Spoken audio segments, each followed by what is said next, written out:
My name is Scott Heisel. I am the music editor from Alternative Press Magazine, and I am joined by none other than...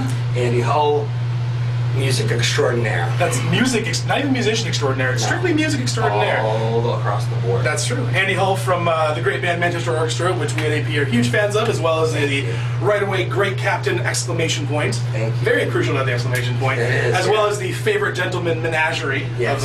of, let's say rotisserie even, cornucopia. I like to spend them. Yeah, you know, we can look at March Madness bracket of all the bands and kind of see what happens. Yeah, So, in a duel, I think so. I'm trying to think who'd win. Kevin Devine looks pretty scrappy. Oh, he's scrappy. He's like one of those dark horses that you wouldn't expect coming. He's a new member, so I always forget that he's a part. No, yeah, his band would run. They're scrappy. It's true.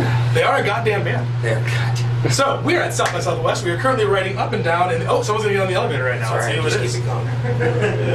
Come on in. We're doing an interview. This is Emily. All right, cool. Fantastic. Hello. No, you guys are going up. Have you guys ever heard of Manchester Orchestra? It's okay. Absolutely. Thousand bands in the city. We're all gonna be damn like we really think.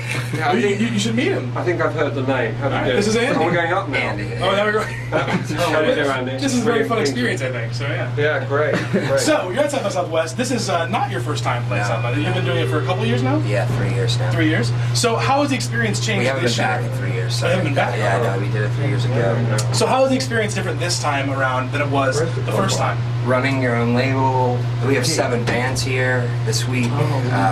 People want to see us play as opposed to the first time. You were just begging to be on showcases. No one that wanted to see us play. I mean, it's just, yeah, it's weird though, because people will treat you with more respect, you know. Do you think it's sincere, or is it more like they have all to? horse shit. Well, I did notice last night when not in that way, but I mean, you know. when you were introducing I've Got Friends last night.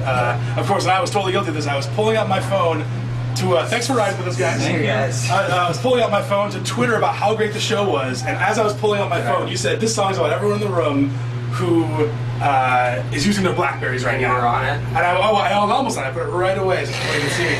And so, I mean, I know it wasn't towards me per se, but I mean, do you feel, this is a very big industry festival. Yeah. Do you feel like it's something that you have to be part of? Yeah, because I'm a part of the industry.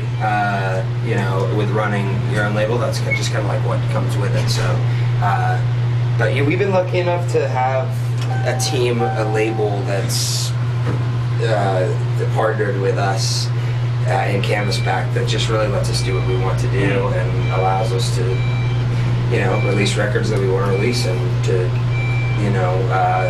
it's the good guys in it and so it's just kind of like set the standard, set the bar for us, as far as how we want to treat people. So come on in, we're just doing an interview. Hang out. Oh, that's cool. Walk right in. hey, how you doing? No. Yeah. Okay, thanks. This is Andy All. He doubles as the doorman here. Yeah, I do.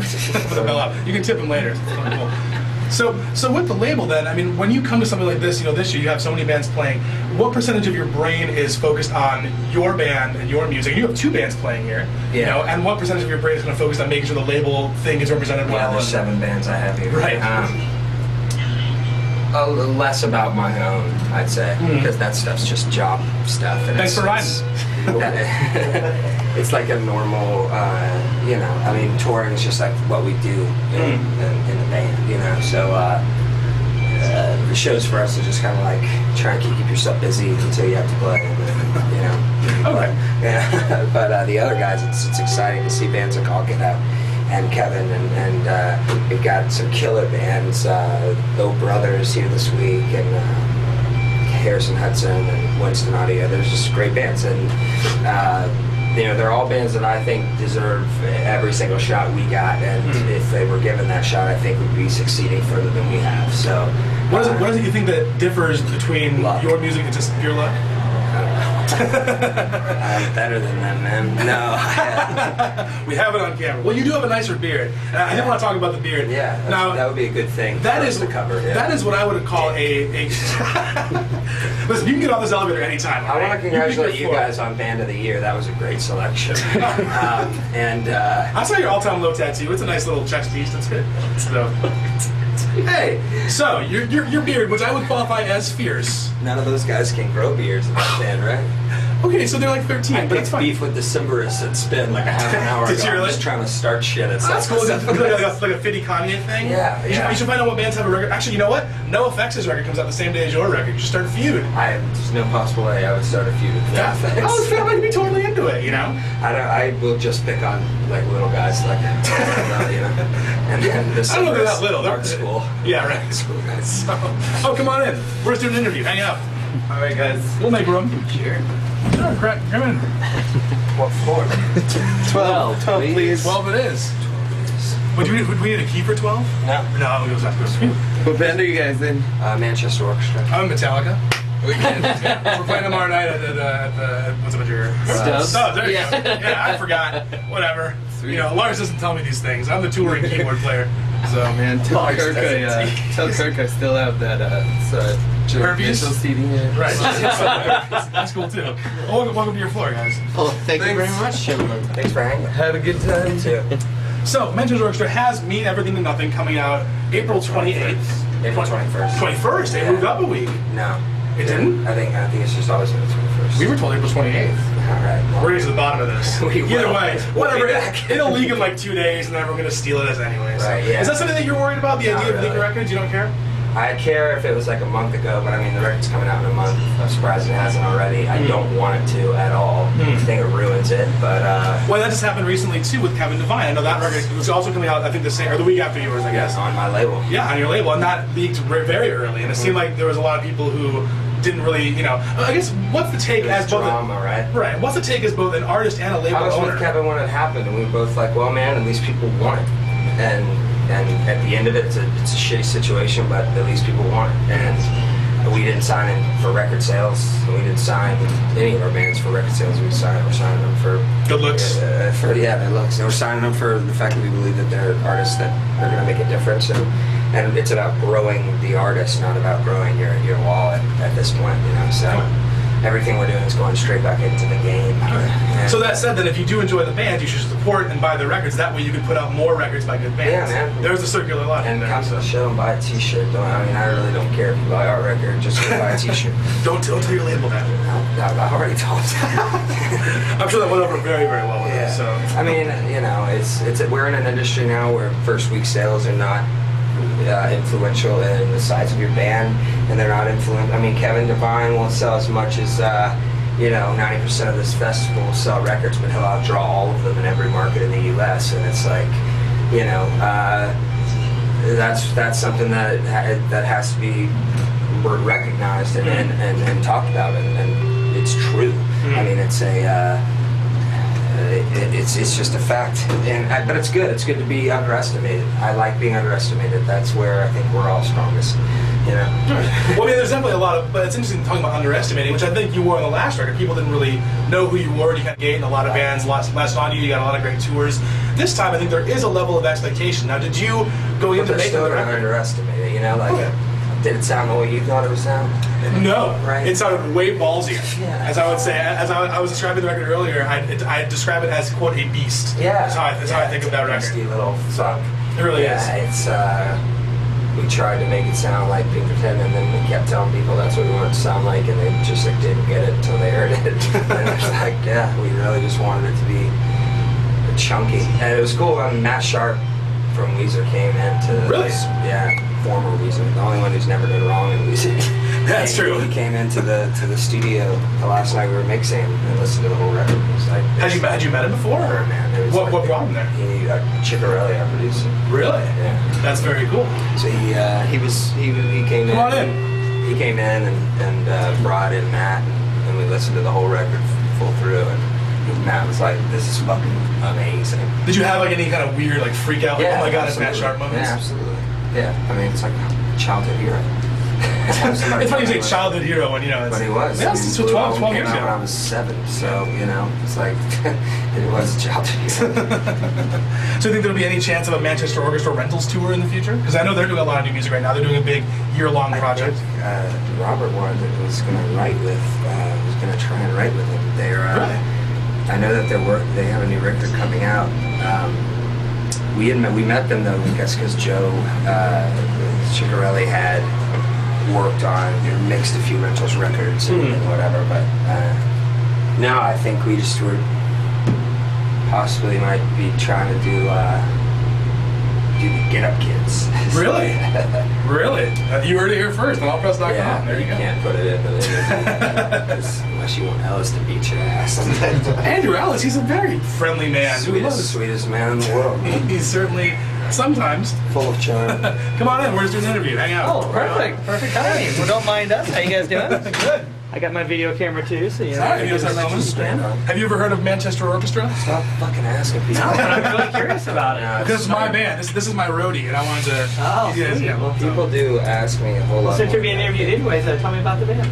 Yeah. Well, we're kind of like a cross between like early Hinder and like mid-period Nickelback. I think is really the "This Is How You Remind Me" era. You know, not like Silver Side Up. That's a little too commercial. The good stuff. Yeah, the real, the stuff that like the meat and potatoes of rock and roll. All right, guys, have a nice day. Very cool. Nice meeting you. We're Folio.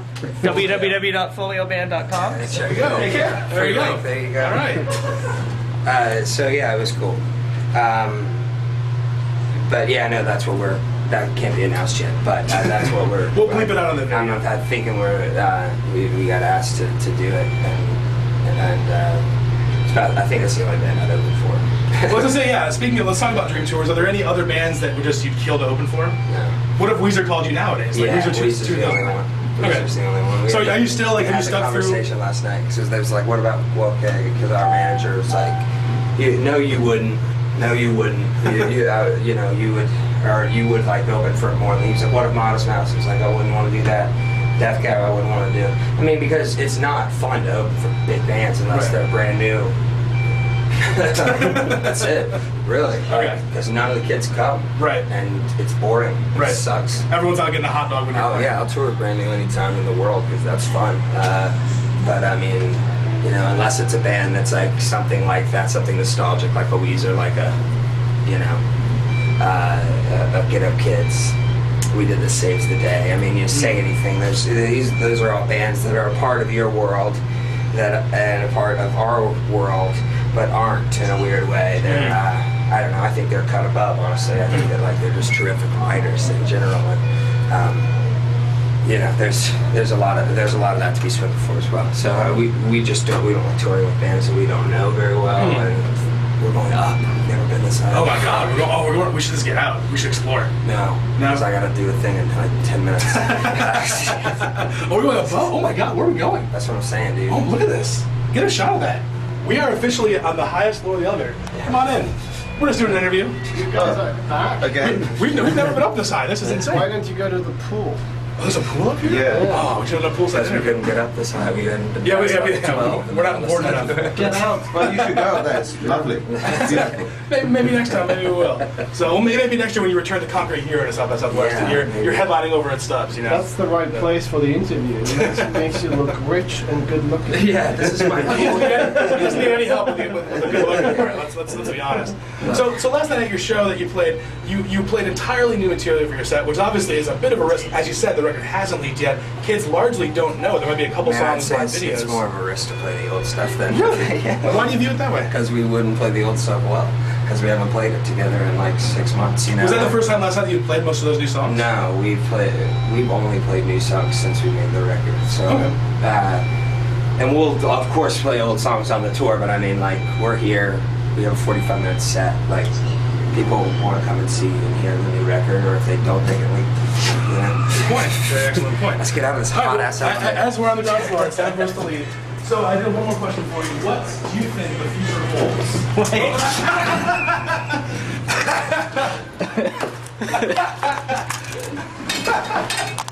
Still filming. Good. All right, got it? Yeah. All right. One final question here for you. In terms of the future for Manchester Orchestra, what do you think it holds? What do you want it to? Like, what are like the goals that you're really trying to achieve? Whenever I try and think about what's going to happen and try and predict it always ends up incredibly different. So we're just going to work super hard and we're not going to wait long to put out another record. We've been blessed with the attention we've been receiving so far, and we're just try to explore and expand and grow. That's our goal. You know? So when you say that people should win for another record, you think there'll be one out in 2009? There will be one out. Or I'm sorry, 2010 now. We're in 2009. There will be one out 18 months after this one.